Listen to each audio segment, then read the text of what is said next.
Hey, good morning to you. Get to tell you again, Jesus is Lord. I get to tell you again, the Word works.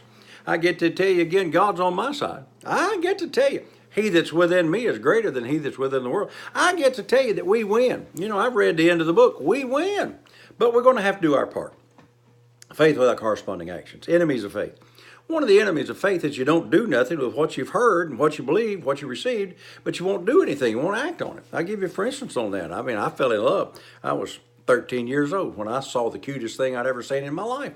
I mean, dear Lord, she walked in the band room in the 7th grade, and I thought, whoo, man. And I told the guy next to me, I said, I'm going to marry her. See, it came out of my mouth right then. Well, then I chased her all the way through high school. I dated her as often as I could. I chased her. I cleaned up every day. I put on aftershave every day. I mean, I was nice to her. And then one day we went to a restaurant called the Luau. Woo-hoo. And, you know, we were just teenagers. And I looked at her and I said, honey, would you marry me? And she said, well, oh, yes. Well, then we had to save up the money and work on it. Because we were so young, our parents didn't want to help us a whole lot, and that was okay, I understand that. And then we got married. I had to act on it, and I thought to myself, I dreamed about it for 4 or 5 years after I met her. I thought, you know, if I could just hold her hand all day, if I could just lay in the bed at night and cuddle up and hold her, everything would be all right. Well, then I had to do it.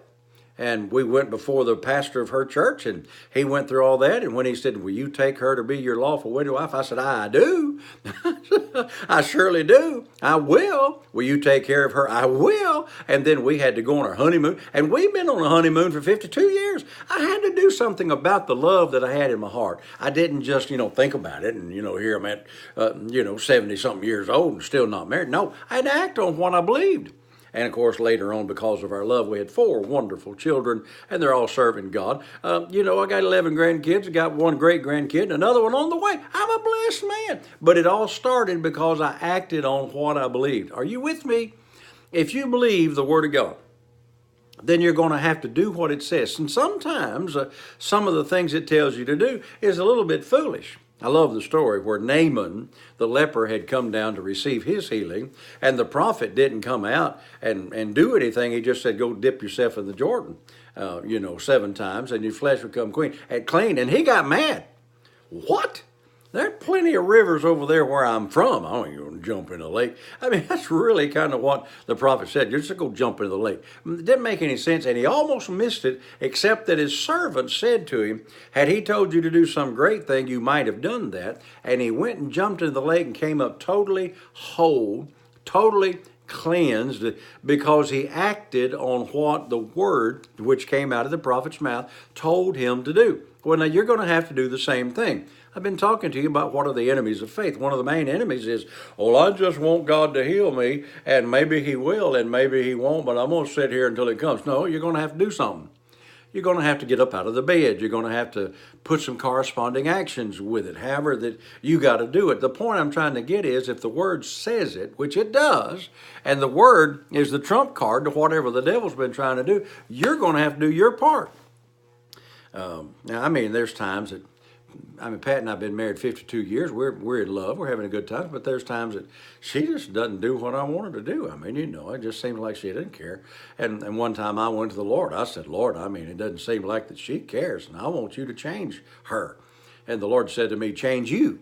I said, what? No, she's the one with the problem, not me. I'm perfect here. I got everything going. He said, change you. I said, what do you mean by that? He said, love her. Love her in the midst of that.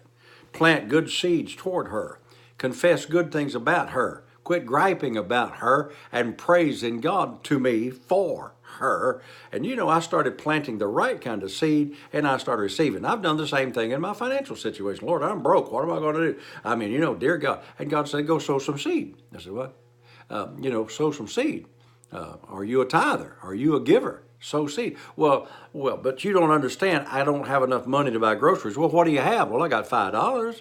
Well, sow that seed. I remember the first time I'd ever seen a $100 bill. We're talking 40 years ago. Somebody had given us a $100 bill. Man, I got a hold of that thing. I wanted it. I wanted to buy me some fishing equipment, and I could tell Pat wanted it to buy an outfit. And we both looked at each other and we said, we're not going to let this $100 bill cause strife in our marriage.